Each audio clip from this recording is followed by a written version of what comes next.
দেশের ৮ জেলার উপর দিয়ে সর্বোচ্চ ৬০ কিলোমিটার বেগে ঝড় ও বজ্রসহ বৃষ্টি হতে পারে।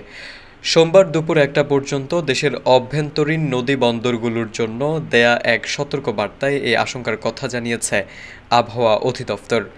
এতে বলা হয়, রংপুর, দিনাজপুর, টাঙ্গাইল, ময়মনসিংহ, কুমিল্লা, নোয়াখালী, চট্টগ্রাম এবং সিলেট জেলার উপর দিয়ে পশ্চিম অথবা উত্তর-পশ্চিম দিক থেকে ঘণ্টায় ৪৫ থেকে ৬০ কিলোমিটার বেগে অস্থায়ীভাবে দমকা অথবা ঝড়ো হাওয়া বয়ে যেতে পারে। সেই সঙ্গে বৃষ্টি অথবা বজ্রসহ বৃষ্টি হতে পারে।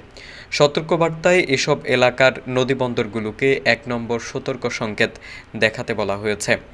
এদিকে আবহাওয়া অফিসের অপর এক বিজ্ঞপ্তি অনুযায়ী আগামী কয়েকদিন দেশের সব বিভাগে অস্থায়ীভাবে দমকা হাওয়াসহ বিদ্যুৎ চমকানো বা বৃষ্টি অথবা বজ্রসহ বৃষ্টির পূর্বাভাস রয়েছে।